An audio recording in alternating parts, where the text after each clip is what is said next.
જોજો વિદ્યાર્થી મિત્રો કેમ છો? મજામાં? કેવું ચાલે છે? જોરદાર એકદમ. જોજો આજના લેક્ચરમાં આગળ વધીશું પોટેન્શિયોમીટર. એકદમ માઇન્ડ બ્લોઈંગ ફેન્ટાસ્ટિક જોરદાર થિયરી છે ભાઈ તમારી, અને ભાઈ એક્ઝામ માટે બી અત્યંત અગત્યની થિયરી છે. જોજો પોટેન્શિયોમીટર.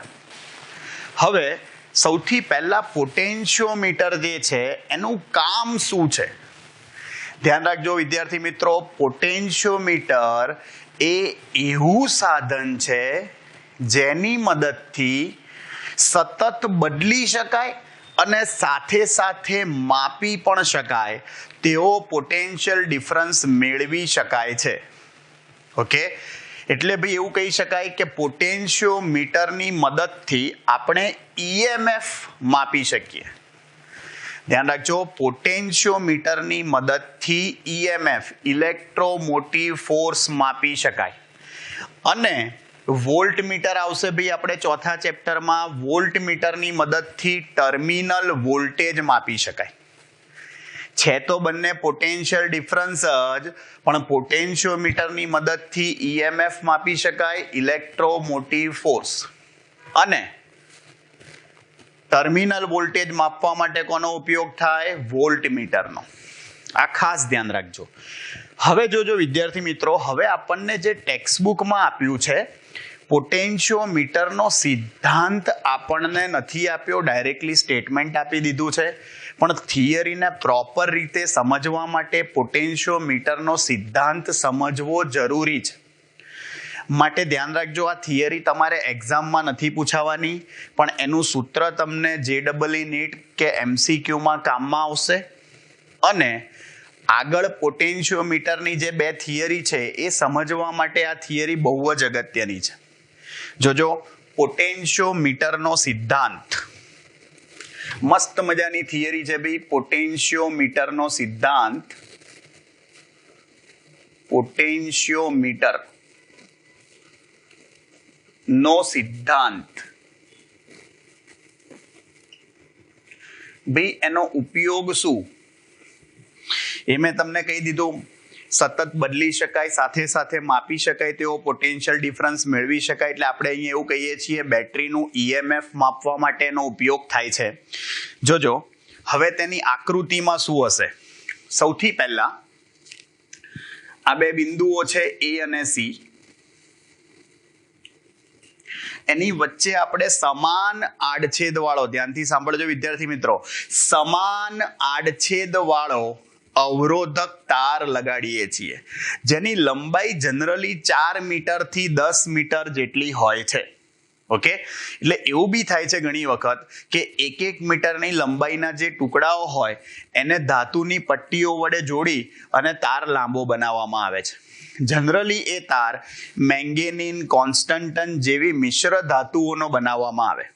ઓકે, ધ્યાનથી સાંભળજો. હવે આ A અને C બિંદુઓની વચ્ચે ધારો કે ભાઈ આપણો આ 100 સેન્ટીમીટરનો તાર હોય, પછી ધાતુની પટ્ટીઓ ચોંટાડી અને એ બીજા તારને, ખરેખર ભાઈ બહુ નજીક તાર હોય, દેખાય એટલે આપણે અત્યારે થોડા દૂર બતાવીએ છીએ. આ રહ્યો તાર, પાછી અહીંયા ધાતુની પટ્ટીઓ હોય જેનાથી આ બધા અવરોધક તાર એકબીજા સાથે જોડાયેલા હોય.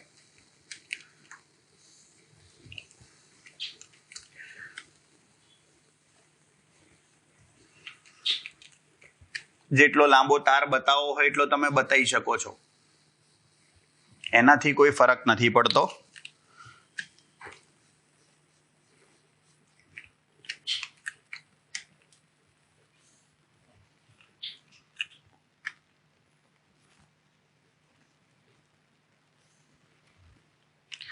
જો ભાઈ અત્યારે તમને આઈડિયા આવે, ઓકે તમને દેખાય પ્રોપર એટલે જુઓ.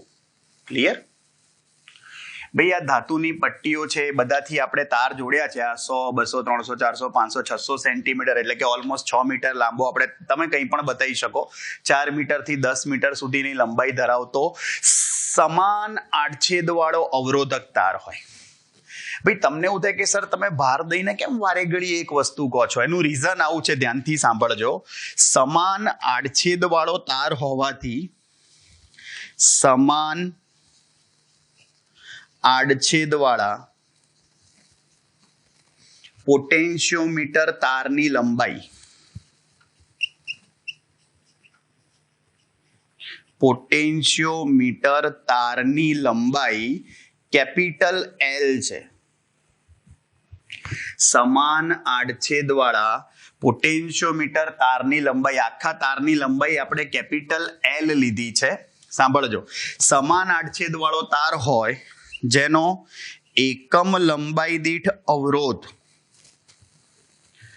એકમ લંબાઈ દીઠ અવરોધ રો છે. જોજો, ખરેખર અવરોધકતાની વ્યાખ્યામાં આપણે એવું કહેતા હતા એકમ લંબાઈ દીઠ અને એકમ આડછેદના ક્ષેત્રફળ દીઠ, પણ અહીં આડછેદનું ક્ષેત્રફળ અચળ હોવાથી એકમ લંબાઈ દીઠ અવરોધ રો હોય તો એલ લંબાઈ દીઠ અવરોધ કેટલો? તો પોટેન્શિયોમીટર તારનો અવરોધ, પોટેન્શિયોમીટર તારનો અવરોધ એ કેપિટલ એલ રો થશે. નોર્મલી ભાઈ આપણું સૂત્ર કયું છે? અવરોધનું સૂત્ર હારા રોલા રો એલ અપોન એ, પણ અહીં આડછેદ સમાન હોવાથી પોટેન્શિયોમીટર તારનો અવરોધ શું થશે? ખાલી એલ રો થશે. આ ખાસ ધ્યાન રાખજો. હવે ભાઈ આ આપણો જે પોટેન્શિયોમીટરનો તાર છે તેની સાથે આપણે બેટરી જોડી દીધી. આ બેટરી જે છે એનો બી લખું છું પ્લસ માઇનસ, એનો આંતરિક અવરોધ સ્મોલ આર છે, જોડે આપણે કળ મૂકી છે કી, કળનો કે લખું છું, અને એની સાથે અવરોધ જોડેલો છે. ભાઈ આ ચલ અવરોધ કહેવાય. ચલ અવરોધ એટલે એવું નહીં કે ભાઈ ખિસ્સા મૂકીને ચલ ભાઈ, એવું નહીં. ચલ અવરોધનો મતલબ શું ભાઈ? જેનું મૂલ્ય સતત બદલી શકાય. અને આ ચલ અવરોધ તરીકે જનરલી આપણે રિયોસ્ટેટ અથવા રેઝિસ્ટન્સ બોક્સનો ઉપયોગ કરીએ છીએ. રિયોસ્ટેટ એટલે તમને ખબર હશે ભાઈ, તમે લેબમાં જાઓ એટલે પેલું સ્લાઇડર ઉપરથી આમ ફેરવવાનું, એ સ્લાઇડર ફેરવો એમ અવરોધ બદલાઈ જાય, એટલે પરિપથમાંથી પસાર થતો પ્રવાહ બદલાઈ જાય, એટલે તમે રીડિંગ અલગ અલગ લઈ શકો. અને બીજો ઓપ્શન એવો છે રેઝિસ્ટન્સ બોક્સ, પેલું અવરોધ પેટી કહેવાય. હા, તમને જોઈને એવું લાગે કે ભાઈ જાણે હાર્મોનિયમ છે, આમ પેટી જોઈને એની અંદરથી બધી પેલી આમ જે હોય ને ચાવીઓ એ કાઢવાની હોય કી, એ પ્રમાણેનો અવરોધ બદલાય. જોઈને તો તમને આમ હાર્મોનિયમ જેવું લાગે, એકવાર એવું લાગે કે લઈને આમ વગાડ લઉં ટીંગ ટીંગ, પણ એવું ના હોય. હા, એ અવરોધ બદલવા માટેનો ઉપયોગ થતો હોય એને ચલ અવરોધ કહેવાય, કે તમે અવરોધનું મૂલ્ય બદલી શકો. ઓકે, એનો ઉપયોગ થતો હોય. જુઓ, આ એરો માર્યો એનો મતલબ જ એ, સમજ્યા? આ ભાઈ જે અવરોધ દોરીને અંદર એરો માર્યો એનો મતલબ આ ચલ અવરોધ કહેવાય. ઓકે, આ ખાસ ધ્યાન રાખજો. હવે જોજો વિદ્યાર્થી મિત્રો, અહીં આ અવરોધ પેટીમાંનો અવરોધ આપણે કયો લીધો છે? અત્યારે આર લીધો છે. અવરોધ પેટીમાંનો અવરોધ એ આપણે કેપિટલ આર લીધો છે. બેટરીનો આંતરિક અવરોધ સ્મોલ આર છે, જો બોક્સમાં બતાવ્યો ભાઈ. તો એનો મતલબ કે અહીં પરિપથનો કુલ અવરોધ શું થશે? પરિપથનો કુલ અવરોધ જુઓ, દરેકે દરેક અવરોધ શ્રેણી જોડાણમાં છે. ભાઈ અહીંયા જે પ્રવાહ જશે, જો એ આ સીધો પ્રવાહ પાછો આવશે, દેખાય? મતલબ આ બધા અવરોધો શ્રેણીમાં જ છે ભાઈ. તેનો મતલબ શું થયો? આર પ્લસ આખા તારનો અવરોધ શું થાય? Capital L rho. તો શું થશે? R plus capital L rho. આ પરિપથનો કુલ અવરોધ થયો. હવે આ જે પરિપથનો કુલ અવરોધ થયો, હવે પરિપથમાંથી પસાર થતો પ્રવાહ કેટલો? પરિપથમાંથી પસાર થતો વિદ્યુત પ્રવાહ, જોજો ધ્યાનથી. તો આ વિદ્યુત પ્રવાહનું મૂલ્ય શું થશે? સિમ્પલ, કુલ વોલ્ટેજ અપોન કુલ અવરોધ. કુલ વોલ્ટેજ અહીંયા શું થશે? ઈએમએફ બેટરીનું, ધારો કે બેટરીનું ઈએમએફ ઈ છે, અને કુલ અવરોધ R+L રો, આ રહ્યો કુલ અવરોધ. તો V/I આપણું R થઈ જાય. ભાઈ આ જે બેટરી છે એનું EMF આપણે E લીધું છે. ઓકે, તો હવે ધ્યાનથી સાંભળજો ભાઈ, આપણે બેટરીનું EMF શોધવું છે. ધ્યાનથી સાંભળજો, આપણે આ બેટરીનું EMF નથી શોધતા, આ બાહ્ય બેટરી છે. હવે તમારે જે બેટરીનું EMF શોધવાનું હોય એ બેટરી લેવાની. જોજો, ધારો કે આપણે એ બેટરી લીધી અને એ બેટરી જે છે એને અહીંયા જોડી. જોજો, આ રહી તમારી બેટરી કે જેનું તમારે EMF શોધવું છે. આપણે એને E1 કહી દીધું. તમે E1 E' કંઈ પણ કહી શકો. ઓકે, હવે આ બેટરી સાથે તમારે ગેલ્વેનોમીટર જોડવાનું અને એ ગેલ્વેનોમીટર એમાંથી પસાર થતા પ્રવાહને સમપ્રમાણમાં આવર્તન દર્શાવે. આપણને ખબર જ છે, વધારે પ્રવાહ હશે વધારે આવર્તન, ઓછો પ્રવાહ ઓછું આવર્તન. પ્રવાહ પસાર ના થતો હોય તો ઝીરો ડિફ્લેક્શન, એરો સીધો રહેશે. આનો મતલબ શું થયો? હવે આપણે આ બેટરીમાંથી પસાર થતો પ્રવાહ ઝીરો કરવો છે. કેમ? સાંભળજો, હું તમને સમજાવું. એનું કારણ કહું. આપણે શું માપવું છે? બેટરીનું EMF. સારું, તો ટર્મિનલ વોલ્ટેજ અને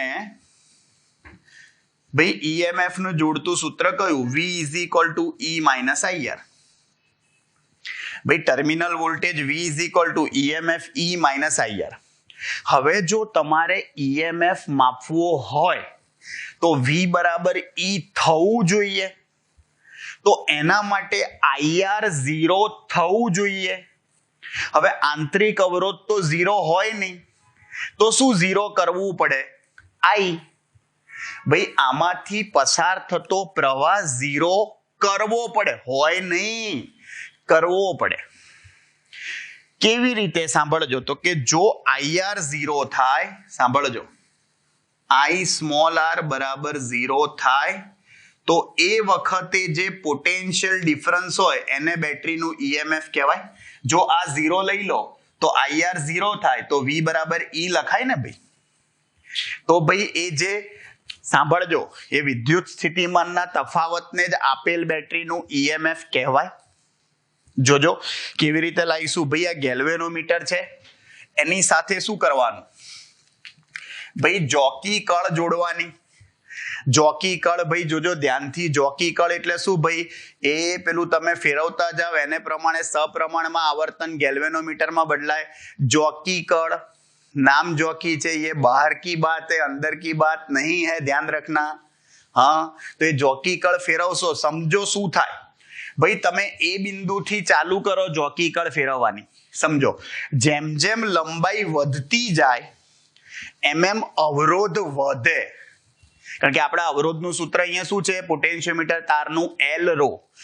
અવરોધ વધે એમ ગેલ્વેનોમીટરમાંથી પસાર થતો પ્રવાહ ઘટે અને ઘટતા ઘટતા ઘટતા ઘટતા એક સ્થિતિ એવી આવે. કેવી? એવી કે જ્યારે ગેલ્વેનોમીટર 0 આવર્તન દર્શાવે, ડિફ્લેક્શન ના બતાવે. એ સ્થિતિમાં ભાઈ આ જે બિંદુઓ વચ્ચેનો સ્થિતિમાનનો તફાવત હશે એ જ આપણી બેટરીનું EMF હશે. જો બતાવું ભાઈ, અહીંયા આગળ તમે શું કરો? જોજો, એ આ જોકી કળ, ધારો કે અહીંયા ભાઈ તમને ડિફ્લેક્શન 0 બતાવ્યું. જોજો, એટલે એરો હું સ્ટ્રેટ બતાવી દઉં, તમને વધારે ક્લેરિટી થાય. યસ ભાઈ, એરો સ્ટ્રેટ છે એનો મતલબ કે આ ગેલ્વેનોમીટરમાંથી પસાર થતો પ્રવાહ 0 છે. એરો સ્ટ્રેટ બતાવો. તો આ જે બિંદુ મળ્યું ને એને ન્યુટ્રલ પોઈન્ટ કહેવાય, નલ પોઈન્ટ કહેવાય, અથવા તટસ્થ બિંદુ કહેવાય ગુજરાતીમાં. તો આ જે તટસ્થ બિંદુ છે, ધારો કે આ બિંદુને આપણે N કહી દઈએ. ભાઈ ન્યુટ્રલ પોઈન્ટ છે એટલે N લખ્યું મેં. તો આનો મતલબ શું થયો? જુઓ, આ A અને N, આ A અને N બિંદુઓ વચ્ચેનો જે વિદ્યુત સ્થિતિમાનનો તફાવત છે એને જ આપણી બેટરીનું EMF કહેવાય. કારણ કે અત્યારે અહીંયાથી પ્રવાહ પસાર નથી થતો, I 0 થઈ ગયું તો V = E થઈ જાય. એનો મતલબ એવો થયો, જોજો, કે આ AN જે છે ને, ધારો કે ભાઈ લંબાઈ, એન તટસ્થ બિંદુ છે ને એ એન એ જે લંબાઈ થઈ ભાઈ એ લંબાઈ ધારો કે L1 છે ભાઈ આ લંબાઈ ધારો કે L1 લીધી આપણે તો એનો મતલબ શું થયો જુઓ એ અને એન બિંદુઓ વચ્ચેનો સ્થિતિમાનનો તફાવત એને તમે VL1 પણ કહી શકો અથવા VAN કહી શકો એ અને એ જ તમારી બેટરીનું શું થશે EMF કઈ રીતે શોધાય સિમ્પલ ભાઈ આપણે વિદ્યુત સ્થિતિમાનના તફાવતનું સૂત્ર શું V IR અવરોધ કોનો લેવાનો સિમ્પલ આ જે લંબાઈ આઈ નો એટલે એ અને એન નો તો એ અને એન બિંદુઓ વચ્ચેનો સમતુલ્ય અવરોધ તમે લખશો કઈ રીતે આવશે ભાઈ આખા તારનો અવરોધ કેટલો છે કેપિટલ L રો તો એ અને એન બિંદુઓ વચ્ચેનું અંતર L1 છે તો એની વચ્ચેનો સ્થિતિમાનનો તફાવત કેટલો થશે જુઓ I રો L1 ભાઈ આખા તારનો અવરોધ કેપિટલ L રો તો L1 લંબાઈનો અવરોધ કેટલો L1 રો અને I ની કિંમત આપણને ખબર જ છે આ રહી જુઓ મૂકી દો આ રહી I ની કિંમત શું થશે જુઓ ભાઈ તો VL1 બરાબર EMF E1 બરાબર ભાઈ I ની કિંમત શું લખાય E upon R plus capital L rho અને જુઓ ભાઈ રો L1 તો છે જ ભાઈ આ વિદ્યુત સ્થિતિમાનના તફાવતનું સૂત્ર લાયા જે આપણને ટેક્સ્ટ બુકમાં નથી આપ્યું પણ આપણને MCQ માં ને બધામાં કામમાં આવશે ખાસ ધ્યાન રાખજો હવે અહીં આ L1 ને ભાઈ છેદમાં નાખી દો જુઓ તો આપેલા પ્રયોગ માટે જોજો આ VL1 upon L1 કરો ભાઈ એને શું કહેવાય ભાઈ L1 અંતરે વિદ્યુત સ્થિતિમાનનો તફાવત અને L1 લંબાઈનો ગુણોત્તર ધ્યાનથી જુઓ બરાબર E rho upon R plus L rho ભાઈ આ આખો અચળાંક થઈ ગયો જુઓ આ કિંમત આખી અચળ થઈ જાય ભાઈ અને આ જે ભાઈ આ VL upon L વિદ્યુત સ્થિતિમાન પ્રચલન કહેવાય આને ભાઈ આપણે નાના હતા ને 11માં ત્યારે તાપમાન પ્રચલન જોયું હતું તાપમાનનો તફાવત ભાગ્યા અંતર વેગ પ્રચલન વેગનો તફાવત ભાગ્યા અંતર અને અહીંયા આને વિદ્યુત સ્થિતિમાન પ્રચલન કહેવાય એટલે એકમ લંબાઈ દીઠ વિદ્યુત સ્થિતિમાનનો તફાવત અને એનો મતલબ એવો થયો સાંભળજો ભાઈ એકમ લંબાઈ દીઠ વિદ્યુત સ્થિતિમાનનો તફાવત એકમ લંબાઈ દીઠ વિદ્યુત સ્થિતિમાનનો તફાવત ભાઈ અચળ હોય છે ધ્યાન રાખજો ભાઈ અને એ અચળાંક છે એને આપણે એને ફાઈ કહી દઈએ એ જે અચળાંક છે એનું નામ શું આપ્યું છે ભાઈ આપણે ફાઈ તો એનો મતલબ શું થઈ ગયો ભાઈ જુઓ VL1 upon L1 બરાબર આ જે અચળાંક છે આ બધી કિંમતો આપેલા પ્રયોગ માટે અચળ છે ભાઈ એના બરાબર ફાઈ લઈ લીધું અને આ ભૌતિક રાશિનું નામ જ છે વિદ્યુત સ્થિતિમાન પ્રચલન એકમ લંબાઈ દીઠ વિદ્યુત સ્થિતિમાનનો તફાવત એટલે એકમ લંબાઈ દીઠ વિદ્યુત સ્થિતિમાનનો તફાવત અચળ હોય જેને વિદ્યુત સ્થિતિમાન પ્રચલન કહેવાય એટલે આનો મતલબ એવો થયો ભાઈ જો આપણો સિદ્ધાંત શું થયો કહેવાય જોજો એટલે આપણું સૂત્ર આની જગ્યાએ આવું લખાય જુઓ VL1 બરાબર E1 આ આખાની જગ્યાએ ફાઈ લખું તો સૂત્ર આપણું જુઓ ફાઈ L1 થાય ભાઈ ટેક્સ્ટ બુકમાં આપણને ડાયરેક્ટ આ સૂત્ર જ આપી દીધું છે તો કશું નહીં આપ્યું બધું ક્યાંથી આવ્યું શું છે શું કશું જ નહીં ડાયરેક્ટલી આપણને શું કહી દીધું છે કે એકમ લંબાઈ દીઠ વિદ્યુત સ્થિતિમાનનો તફાવત અચળ હોય માટે V બરાબર ફાઈ L1 પતી ગયું અને આ જ આપણો પોટેન્શિયોમીટરનો સિદ્ધાંત થયો કહેવાય જોજો સિદ્ધાંત શું થયો કહેવાય E1 ચલે છે L1 એનો મતલબ કે ભાઈ બેટરીનું EMF એ પોટેન્શિયોમીટરની લંબાઈના એટલે કે અંતરના સમપ્રમાણમાં હોય ભાઈ એનો મતલબ જુઓ આ જે સ્મોલ l અંતર વધારે આવ્યું હોત ધારો કે આ તટસ્થ બિંદુ n અહીંયાની જગ્યાએ અહીંયા મળ્યો હોત તો લંબાઈ વધી હોત તો વિદ્યુત સ્થિતિમાનનો તફાવત મોટો મળતો અને ધારો કે આ n બિંદુ અહીંયા આવ્યું હોત તો ઓછો મળતો. એટલે ભાઈ ડિપેન્ડ કરે છે જોજો એ બિંદુ ક્યાં મળે એના પ્રમાણે તમારા ઈએમએફ નું મૂલ્ય શું થતું જાય, બદલાતું જાય. એટલે કે આ તમારા પોટેન્શિયોમીટરનો સિદ્ધાંત થયો કે ઉદ્ભવતું ઈએમએફ એ અંતરના સમપ્રમાણમાં હોય. વધે તો વધે ને ઘટે તો ઘટે. ક્લિયર? આ ખાસ ધ્યાન રાખજો ભાઈ. આ પોટેન્શિયોમીટરનો સિદ્ધાંત થયો ભાઈ. આ તમારે થિયરી નહીં પરંતુ આ સૂત્ર ખાસ યાદ રાખવાનું અને પરિણામ ખાસ યાદ રાખવાનું. આને વિદ્યુત સ્થિતિમાન પ્રચલન કહેવાય, ધ્યાન રાખવાનું. ઓકે. અને એનું સૂત્ર E rho upon R plus L rho થાય, જેને આપણે phi વડે દર્શાવીએ છીએ. એટલે હવેની થિયરીમાં આપણે E rho upon R plus L rho ની જગ્યાએ ડાયરેક્ટલી phi જ લખીશું. સૂત્ર સીધું phi L જ લખવાનું, કોઈ ચિંતા જ નહીં. જો આપણને જે ટેક્સ્ટ બુકમાં થિયરી આપી છે એ હવે જોઈશું. અને ખૂબ જ અગત્યની થિયરી છે કે પોટેન્શિયોમીટરની મદદથી બે વિદ્યુત કોષોના ઈએમએફ ની સરખામણી કરો. જોજો, પોટેન્શિયોમીટરની મદદથી એનો ઉપયોગ થયો. આ બે વિદ્યુત કોષોના ઈએમએફ ની સરખામણી કરવી. ફરી વખત આકૃતિ ધ્યાનથી જોજો ભાઈ. સિમ્પલ થિયરી છે, એક વખત આવડી ગયા પછી બહુ જ અત્યંત સહેલી પણ અગત્યની થિયરી છે, ધ્યાન રાખજો ભાઈ. આ રહી આપણી બેટરી. જોજો, આપણી બેટરી છે.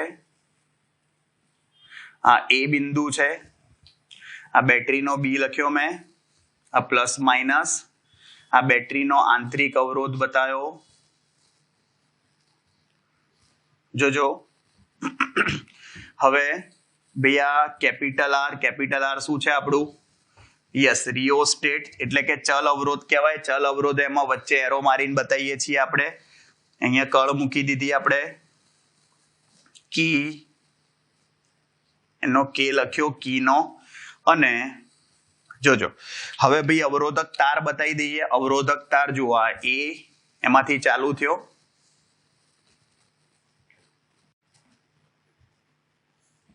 જોજો, અને પછી આ બધા અવરોધક તારને જોડી દઈએ ભાઈ. અવરોધક તારને જોડી દો. જોજો, એ ધાતુની પટ્ટીઓ વડે અહીંથી જોડ્યો, જોડી દીધો ભાઈ. Okay, clear? અને લો હજી એક જવા દો નીચે ભાઈ. અને આ તમારો તાર. જુઓ, એ આ શું થઈ ગયો ભાઈ? જુઓ, પોટેન્શિયોમીટર તારનો. યસ, આ બિંદુ એ થી સી થયું ભાઈ. આપણને ખબર જ છે આ એ થી સી બિંદુ સુધીના તારની લંબાઈ કેપિટલ L છે અને એનો અવરોધ શું થશે? Capital L rho. હવે ભાઈ આપણે હમણાં જ કીધું એમ કે એકમ લંબાઈ દીઠ ભાઈ વિદ્યુત સ્થિતિમાન અચળ હોવાથી ભાઈ ડાયરેક્ટ સૂત્ર લખી કાઢવાનું. VL બરાબર શું થાય? આ જ સૂત્ર ડાયરેક્ટ phi L1. ભાઈ VL બરાબર phi L1. ઓકે, આપણે L1 નથી લખતા, ખાલી સ્મોલ l લખ્યું. જુઓ તો phi L લખાય. હવે ધ્યાનથી સાંભળજો ભાઈ. હવે આપણે બે બેટરીના ઈએમએફ ની સરખામણી કરવાની છે. અને સરખામણી કરવી હોય તો તમારે બે બેટરી લેવી પડશે. જુઓ, બે બેટરી લઈએ. એકનું ઈએમએફ E1 છે, બીજી બેટરીનું ઈએમએફ E2 છે. સારું, જોજો એની સરખામણી કરીએ છીએ ભાઈ. પહેલી બેટરી જે છે એ છે E1 ઈએમએફ ધરાવતી, પ્લસ માઇનસ. બીજી બેટરીનું ઈએમએફ E2 છે. ક્લિયર? હવે ભાઈ અહીંયા આગળ જોજો, આને જોડી દો. જોજો ભાઈ, આને આપણે જોડીએ છીએ સ્વિચ સાથે. જોજો કેવી રીતે ભાઈ, આને 2 વે સ્વિચ સાથે જોડીએ છીએ. Two way switch. ભાઈ આ 1 નંબર, આ 2 નંબર અને આ 3 નંબર. જોજો ભાઈ, જો તમે અહીંયા 1 અને 3 ને જોડશો તો E1 બેટરી જોડાશે, અને જો 2 અને 3 ને જોડશો તો આ E2 બેટરી જોડાશે સર્કિટમાં. અને 3 ની સાથે શું કરો? ગેલ્વેનોમીટર. ભાઈ ગેલ્વેનોમીટર 0 આવર્તન દર્શાવે, આપણે જોઈ લઈ લઈએ. ધારો કે એ અહીંયા તમારું મળ્યું પહેલું ન્યુટ્રલ પોઈન્ટ. ભાઈ તમે 1 અને 3 કળ જે છે એને કનેક્ટ કરી દો, 1 અને 3 બિંદુને, તો એનો મતલબ શું થશે ભૈયા? પહેલી બેટરી કનેક્ટ થશે. એ વખતે ધારો કે તમને ન્યુટ્રલ પોઈન્ટ N1 મળ્યું, અને N1 તો આ N1 ધારો કે L1 છે. આ N1 ની લંબાઈ ભાઈ તટસ્થ બિંદુ N1 માટે An1 બરાબર શું છે? L1. જોજો ભાઈ સિમ્પલ. તો હવે શું કરીએ? જુઓ ભાઈ આ 0 આવર્તન છે એટલે એરો સીધો બતાવી દઉં. ગેલ્વેનોમીટર માંથી પ્રવાહ નથી પસાર થતો એટલે Ig 0 થશે. આ તમારા ગેલ્વેનોમીટર નો G લખ્યો, અને આ Ig 0 થયું. જુઓ ભાઈ, Ig is equal to 0. હવે ભાઈ અહીંયા તમે કિર્ચોફનો બીજો નિયમ વાપરી લો. જુઓ કઈ રીતે લઈશું? પરિપથ A N1 G 3 1 E1 A લખું છું. બંધ પરિપથ. જોજો ક્યાંથી સ્ટાર્ટ કર્યું? આ N1,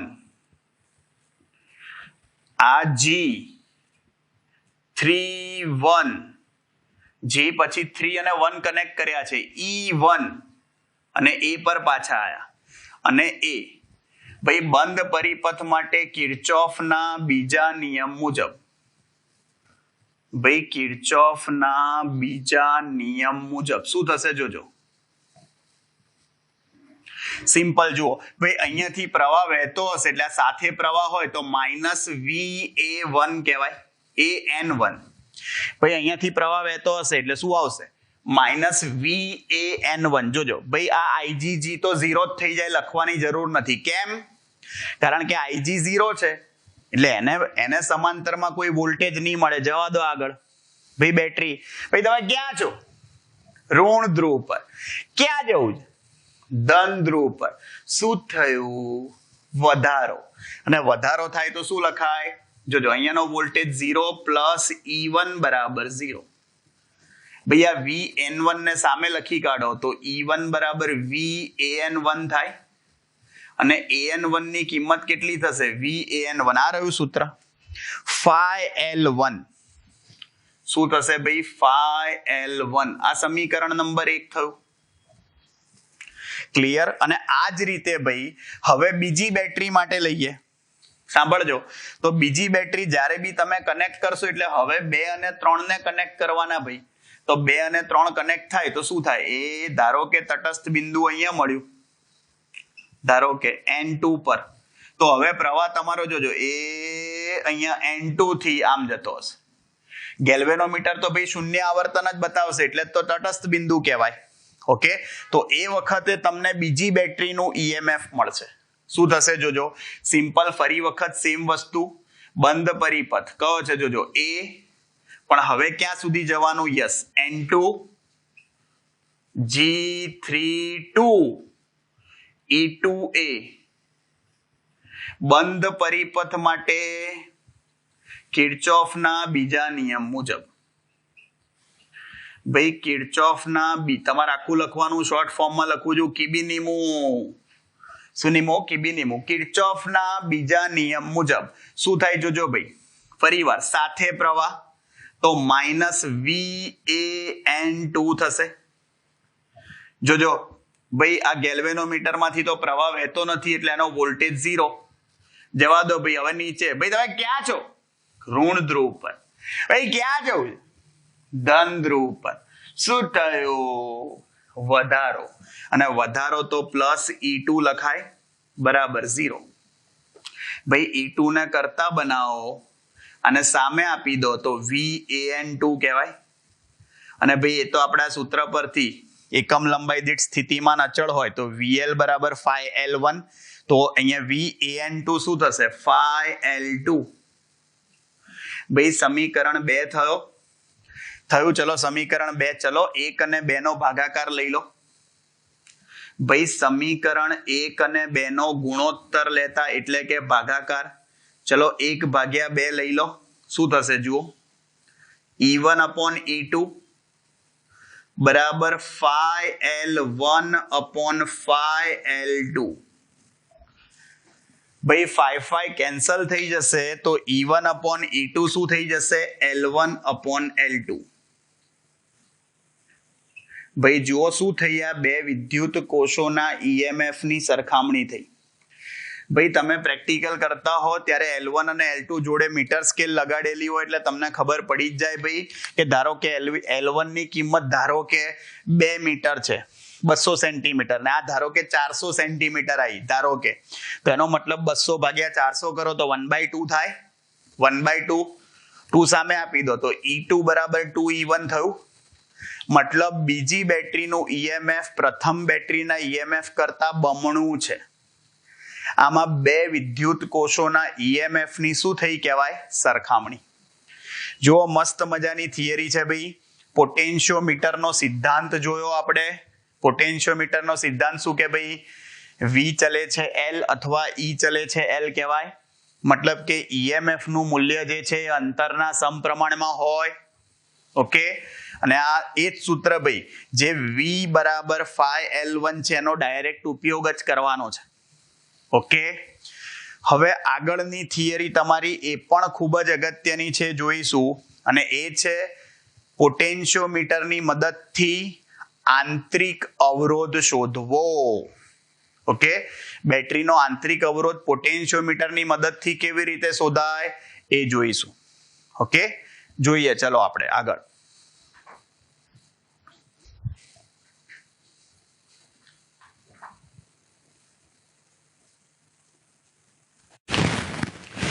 જોજો વિદ્યાર્થી મિત્રો, આગળની થિયરી છે પોટેન્શિયોમીટરની મદદથી આંતરિક અવરોધ શોધવો.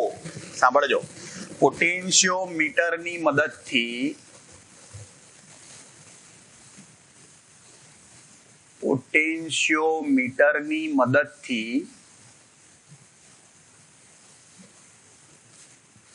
બેટરીનો આંતરિક અવરોધ શોધવો.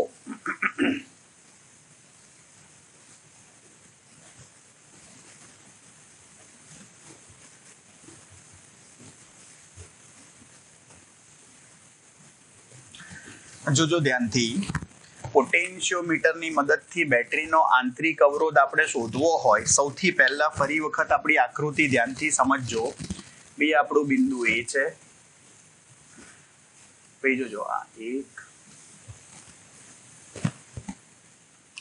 જોજો અહીંયા ધાતુની પટ્ટીઓ વડે આ બધા અવરોધક તારોને જોડી દેવામાં આવે.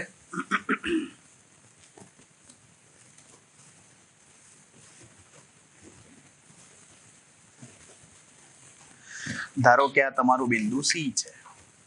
હવે આ A છે, એની સાથે આ બેટરી છે. આ બેટરીનો આંતરિક અવરોધ અને આ બેટરીનો આંતરિક અવરોધ, આ બેટરી. અહીં કળ છે, કળ K1. આ કળ K1 હંમેશા બંધ જ રાખીશું. એની સાથે ચલ અવરોધ છે, રિયોસ્ટેટ અથવા અવરોધ પેટી.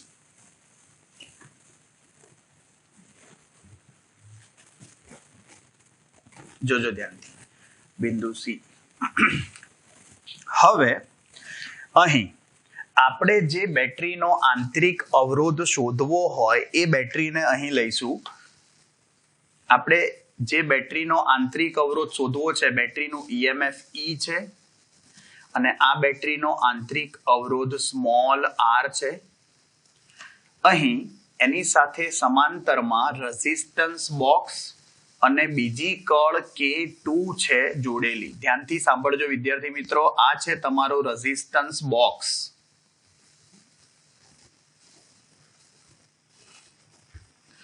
હવે તેની સાથે આ બેટરીનો આંતરિક અવરોધ છે. હવે તેની સાથે ગેલ્વેનોમીટર જોડવામાં આવે અને ગેલ્વેનોમીટરને ત્યાંથી સાંભળજો, હવે બહુ જ સમજવા જેવી વસ્તુ છે. આ ગેલ્વેનોમીટર છે, આપણે એમાંથી પસાર થતો પ્રવાહ શૂન્ય કરવો છે, પણ હવે ધ્યાનથી સાંભળજો. હવે K1 કળ હંમેશા બંધ જ રહેશે જ્યારે પ્રારંભમાં આપણે K2 કળને ખુલ્લી રાખીશું, ઓપન રાખીશું. માટે એ વખતે જે તમને વિદ્યુત સ્થિતિમાનનો તફાવત મળશે એ બેટરીના EMF જેટલો હશે. એ આપણને ખબર છે. V = E - IR, પસાર થતો પ્રવાહ શૂન્ય હશે. માટે એ વખતે બે બિંદુઓ વચ્ચેનો સ્થિતિમાનનો તફાવત બેટરીના EMF જેટલો હશે. સાંભળજો. અને ધારો કે તટસ્થ બિંદુ આપણને મળ્યું N1 બિંદુ પાસે, ત્યારે આ ગેલ્વેનોમીટર શૂન્ય આવર્તન બતાવે, માટે આપણે એરો સીધો બતાવી દઈશું. Ig = 0 છે. ધ્યાનથી સાંભળજો વિદ્યાર્થી મિત્રો. જ્યારે કળ K2 ને ઓપન એટલે કે ખુલ્લી રાખવામાં આવે ત્યારે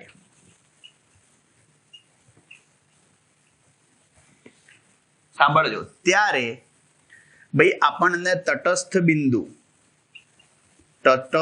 બિંદુ N1 બિંદુ પાસે મળશે. N1 બિંદુ પાસે મળશે. એનો મતલબ એવો થયો કે એ વખતે N1 એ જે લંબાઈ છે, ધારો કે આપણે L1 લઈ લીધી, આ A થી N1 ની લંબાઈ ધારો કે L1 છે, તો એ વખતે E બરાબર EMF બરાબર આપણું સૂત્ર શું થશે? Φ_L1. સમીકરણ નંબર 1. ફાઈ શું છે? એકમ લંબાઈ દીઠ વિદ્યુત સ્થિતિમાનનો તફાવત. એકમ લંબાઈ દીઠ વિદ્યુત સ્થિતિમાનનો તફાવત, જેને પોટેન્શિયલ ડિફરન્સ કહેવાય. P ડોટ D ડોટ એટલે કે પોટેન્શિયલ ડિફરન્સ, અને એ પોટેન્શિયલ ડિફરન્સ અચળ હશે, જે આપણને ખબર છે. હવે કળ K2 ને ક્લોઝ કરતા એટલે કે બંધ કરતા, કળ K2 ને બંધ કરતા રેઝિસ્ટન્સ બોક્સ બી જોડાઈ જશે, અને માટે એમાંથી પણ પ્રવાહ પસાર થશે. એટલે હવે જ્યારે ગેલ્વેનોમીટર અહીં શૂન્ય આવર્તન દર્શાવે અને તમે એને જોડી દો, અહીં ધારો કે આ બિંદુ સાથે તમે એને જોડો છો, અહીં મળ્યું તમને તટસ્થ બિંદુ, આ છે N2. એ વખતે તમને રેઝિસ્ટન્સ બોક્સ જોડેલું હોવાથી તમને શું મળશે? ધ્યાનથી સાંભળજો. ટર્મિનલ વોલ્ટેજ મળશે. અને ટર્મિનલ વોલ્ટેજ મળે માટે V = ધ્યાનથી સાંભળજો, બંધ કરતા તટસ્થ બિંદુ N2 બિંદુ પાસે મળશે. N2 બિંદુ પાસે મળશે. અને ભાઈ N2 બિંદુ પાસે મળે એટલે An2 જે છે એને L2 લઈ લઈએ. હંમેશા ધ્યાન રાખજો, જ્યારે સ્વિચ ઓપન હશે ત્યારે L1 જે છે હંમેશા L2 કરતા મોટું જ મળે, કારણ કે EMF હંમેશા ટર્મિનલ વોલ્ટેજ કરતા મોટો જ હશે આપેલી બેટરી માટે. આ ખાસ ધ્યાન રાખજો, L1 ની કિંમત L2 કરતા મોટી જ હશે. માટે હવે ટર્મિનલ વોલ્ટેજનું સૂત્ર શું થશે તમારું? Φ_L2. સમીકરણ નંબર 2. હવે સમીકરણ 1 અને 2 નો ગુણોત્તર લેતા, સમીકરણ 1 ભાગ્યા સમીકરણ 2 લેતા, હવે 1 અને 2 નો ગુણોત્તર લેતા E/V બરાબર Φ_L1/Φ_L2. ભાઈ ફાઈ કેન્સલ. હવે આ ઈએમએફ ની જગ્યાએ ધ્યાનથી જોજો, જ્યાં V બરાબર E માઇનસ IR પરથી, ભાઈ તમે આ E ની જગ્યાએ શું લખી શકો, આને સામે લઈ લો તો E બરાબર V પ્લસ IR લેતા, તો E ની જગ્યાએ આપણે શું લઈ લીધું જોજો, E ની જગ્યાએ V પ્લસ IR, છેદમાં V છે, 5 કેન્સલ, જમણી બાજુ શું થશે, L1 upon L2. ભાઈ છેદ અલગ અલગ આપી દો, V upon V શું થશે, 1 થશે, પ્લસ IR upon V થશે, અને V ની જગ્યાએ આપણે ઓહમના નિયમ મુજબ IR લઈ લઈએ, terminal voltage, is equal to શું થશે, L1 upon L2. જો II કેન્સલ, આપણે શું શોધવું છે, આંતરિક અવરોધ શોધવો છે, એને સૂત્રનો કરતા બનાવો, R upon R 1 સામે આપી દો તો શું થઈ જશે, L1 upon L2 minus 1. આ શું મળી ગયું તમારું, યસ, આંતરિક અવરોધને સૂત્રનો કરતા બનાવી દો, જુઓ તમારો જવાબ આવી ગયો, R into L1 upon L2 minus 1. આ પોટેન્શિયોમીટરની મદદથી આવી રીતે આપણે આંતરિક અવરોધનું સૂત્ર મેળવી શકીએ, આવી રીતે આંતરિક અવરોધ શોધી શકાય. કેપિટલ R બાહ્ય અવરોધ છે L1, જ્યારે K2 સ્વિચ ઓપન હોય ત્યારે તટસ્થ બિંદુનું સ્થાન દર્શાવે, અને L2 સ્વિચ ક્લોઝ હોય ત્યારે તટસ્થ બિંદુનું સ્થાન દર્શાવે. આ ખાસ ધ્યાન રાખજો, ક્લિયર? આ બહુ જ અગત્યની વસ્તુ છે. આંતરિક અવરોધનું સૂત્ર છે capital R into L1 upon L2 minus 1. Okay, હવે ભાઈ જુઓ, આખી તમારી પોટેન્શિયોમીટરની થિયરી થઈ. બંને થિયરી ખૂબ જ અગત્યની છે, ઇમ્પોર્ટન્ટ છે, એટલે વ્યવસ્થિત તૈયાર કરજો. એક છે પોટેન્શિયોમીટરની મદદથી બે બેટરીના ઈએમએફની સરખામણી કરવી, અને બીજી થિયરી છે તમારી પોટેન્શિયોમીટરની મદદથી આંતરિક અવરોધનું સૂત્ર મેળવવું. ઓકે, અને આ સૂત્રો તમારા MCQ અને દાખલામાં પણ કામમાં આવશે. જુઓ, અત્યંત સહેલો દાખલો છે, જોઈશું પહેલા સ્વાધ્યાયમાં. આની ઉપરથી બે દાખલા છે તમારા, જોજો. તમારો છે દાખલા નંબર, સ્વાધ્યાયનો દાખલા નંબર 10,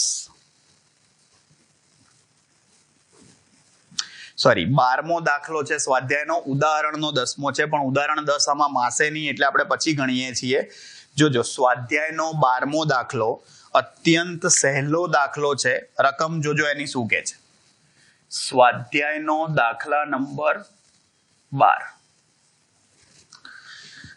રકમ આવી છે, એક પોટેન્શિયોમીટર રચનામાં 1.25 વોલ્ટની એક બેટરી તારના 35 સેન્ટીમીટર અંતરે તટસ્થ બિંદુ આપે છે. ભાઈ બેટરીનું ઈએમએફ આપ્યું છે આપણને 1.25 વોલ્ટ, અને તેના તટસ્થ બિંદુનું સ્થાન આપણને આપ્યું છે 35.0 સેન્ટીમીટર. હવે આ કોષને બદલીને બીજો કોષ લગાડતા તટસ્થ બિંદુ ખસીને હવે તટસ્થ બિંદુનું સ્થાન આપ્યું છે 63 સેન્ટીમીટર. ભાઈ 63 સેન્ટીમીટર સ્થાન આપ્યું છે, તો આ બીજા કોષનું ઈએમએફ કેટલું હશે? અત્યંત સહેલો દાખલો છે, અને સિમ્પલ તમારે શું કરવાનું, પોટેન્શિયોમીટરનો સિદ્ધાંત, પોટેન્શિયોમીટરનો સિદ્ધાંત શું હતો ભાઈ? પોટેન્શિયોમીટરનો સિદ્ધાંત ઈએમએફ ચલે છે L થાય. તમે ભાઈ અહીંયા આગળ શું કરી લો, ગુણોત્તર લઈ લો, E2 upon E1 બરાબર L2 upon L1. E2 ને સૂત્રનો કરતા બનાવી દો તો L2 upon L1 into E1. L2 63.0 upon L1 35.0, ગુણ્યા E1 કેટલા છે 1.25. ભાઈ આનો ગુણાકાર કરીને તમારો જવાબ લાવો તો આ બીજી બેટરીનું EMF આવશે 2.25 વોલ્ટ. અત્યંત સહેલો દાખલો છે. સૂત્ર કિંમત જવાબ હે હે હે એકદમ સહેલો દાખલો છે. ઓકે જોજો. હવે એના પછી ઉદાહરણનો દાખલા નંબર છે તમારો 10મો. ઉદાહરણનો દાખલા નંબર 10. જોજો વિદ્યાર્થી મિત્રો, બહુ જ સરસ દાખલો છે. ઉદાહરણનો 10મો દાખલો. રકમ તમારી કંઈક આવી છે.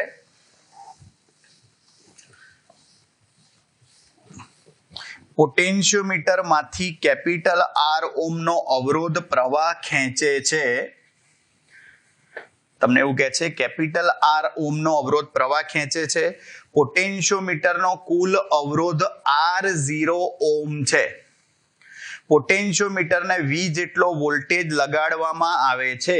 જ્યારે સરકતી જોકી કળ એ પોટેન્શિયોમીટરના મધ્યમાં જોડાયેલ હોય, મધ્યમાં સેન્ટરમાં જોડાયેલ હોય ત્યારે એવું કીધું છે. તો તે સ્થિતિ માટે R ને સમાંતર વોલ્ટેજ માટેનું સૂત્ર તારવો.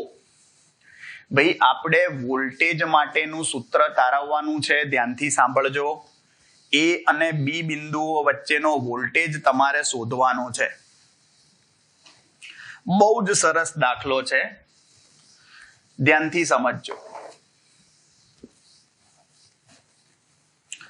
જોજો તમારી રકમ આવી છે સ્વાધ્યાયનો ઉદાહરણનો 10મો દાખલો. આ 20 વોલ્ટની બેટરી છે. ધારો કે આ ધન ધ્રુવ લીધો, આ ઋણ ધ્રુવ છે. અહીં આખા પોટેન્શિયોમીટર તારનો અવરોધ આપણને R0 આપ્યો છે. પોટેન્શિયોમીટર તારનો અવરોધ R0 છે. હવે બરાબર સેન્ટરથી મધ્યમાં એવું કીધું છે આપણને તટસ્થ બિંદુ મળે છે B અને અહીં આ R આપ્યું છે. આ અવરોધ છે R. તો હવે આપણે આ A અને B બિંદુઓ વચ્ચેનો સમતુલ્ય વોલ્ટેજ શોધવાનો છે. ભાઈ તે સ્થિતિ માટે R ને સમાંતર વોલ્ટેજ શોધવાનો મતલબ એ જ થયો A અને B ને સમાંતર વોલ્ટેજ તમારે શોધવાનો છે. જોજો વિદ્યાર્થી મિત્રો, કેવી રીતે શોધીશું આ સૂત્ર. બહુ જ સરસ દાખલો છે. જોજો હવે આ I વિદ્યુત પ્રવાહ અહીંથી વહે છે. I હવે સૌથી પહેલા આ મધ્ય બિંદુ હોવાથી R0 ના બે સરખા ભાગ પડશે. B ની આ સાઈડનો એટલે A અને B વચ્ચેનો અવરોધ R0/2 એક્ઝેક્ટ અડધો થશે અને B અને C વચ્ચેનો અવરોધ R0/2 થશે.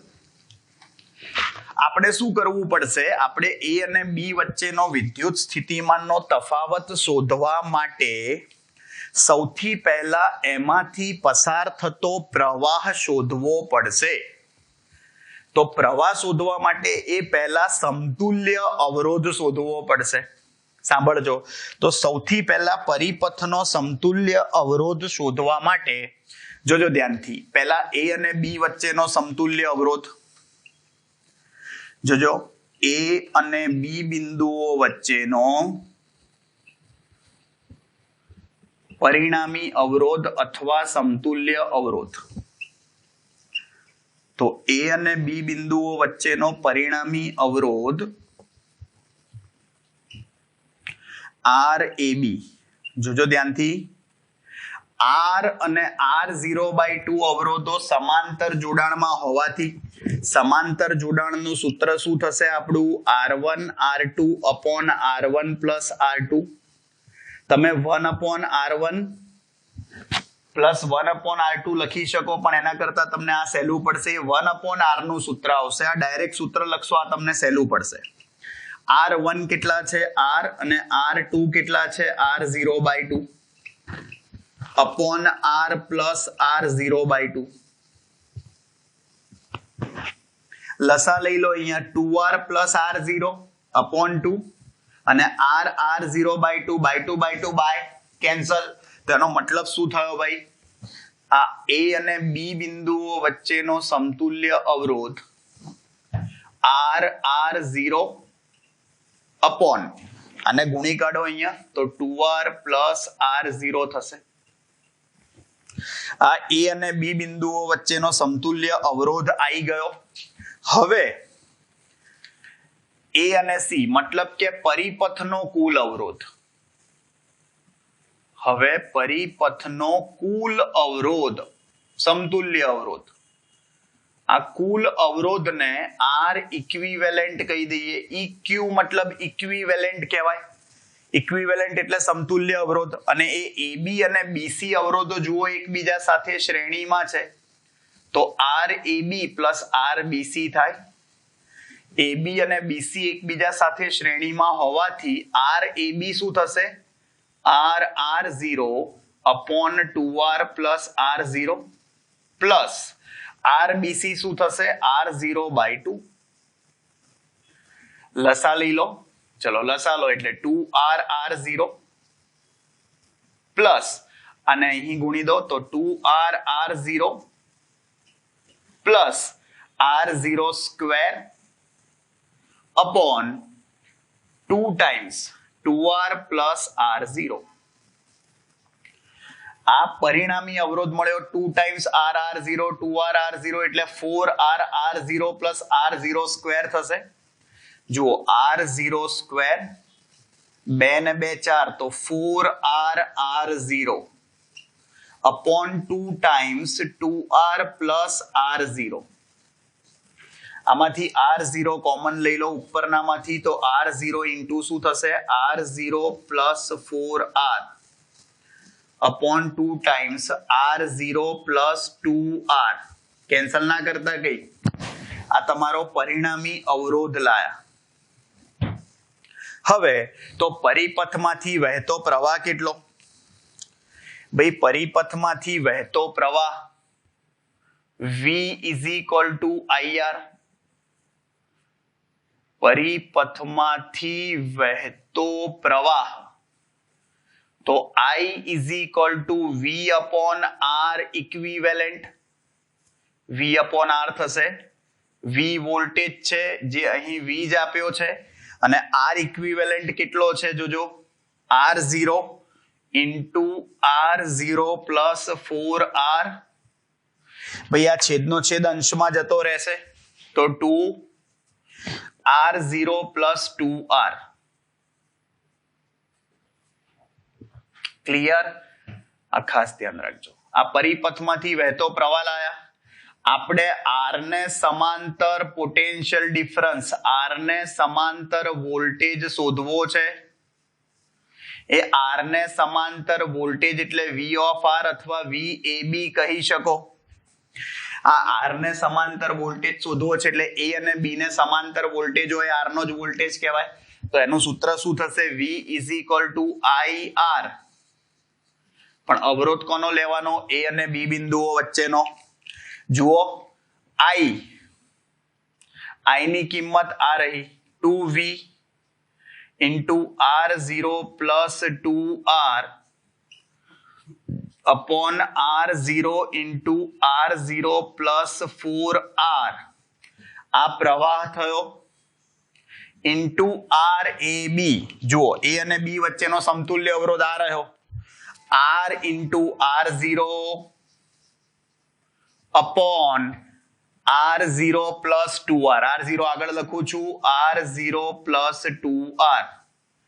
આપણું RAB થયું. જુઓ R0 કેન્સલ અને R0 plus 2R R0 plus 2RB આખું પદ કેન્સલ થઈ જશે. જુઓ તમારો ફાઇનલ આન્સર R ના બે છેડા વચ્ચેનો પરિણામી વોલ્ટેજ V of R શું થશે?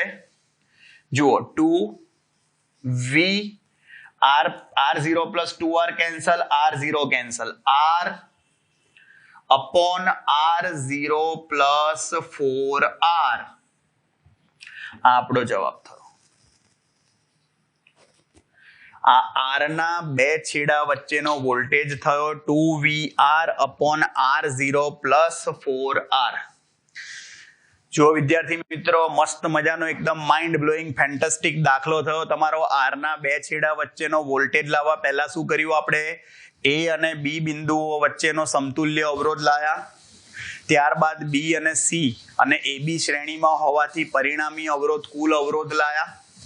ત્યારબાદ પરિપથમાંથી વહેતો આખો પ્રવાહ લાયા, જે કુલ પ્રવાહ હતો એ ટોટલ વોલ્ટેજ અપોન ટોટલ અવરોધ. અને એના પછી આર ના બે છેડા વચ્ચેનો વોલ્ટેજ મતલબ એ અને બી બિંદુ વચ્ચેનો વોલ્ટેજ લાયા. V is equal to IR, જેમાં એ અને બી બિંદુઓ વચ્ચેનો અવરોધ આવશે. આ રહ્યો તમારો જવાબ 2VR upon R0 plus 4R. આ સમગ્ર તમારું આખું પોટેન્શિયોમીટરનો ટોપિક કવર થઈ ગયો. આવડશે વિદ્યાર્થી મિત્રો? 100% આવડશે. ઓકે, ખાલી ધ્યાનથી સમજી અને આ વસ્તુ લખી કાઢવી ભૂલ્યા વગર. ઓકે, નેક્સ્ટ લેક્ચરમાં મળીશું વિદ્યાર્થી મિત્રો. ત્યાં સુધી આવજો. Bye bye, see you, tata, સબ્બા ખેર, સાયોનારા, આસ્તા લા વિસ્તા, ફિર મિલેંગે ચલતે ચલતે. ટેક કેર, ખુદા હાફિઝ. મળીએ નેક્સ્ટ લેક્ચરમાં.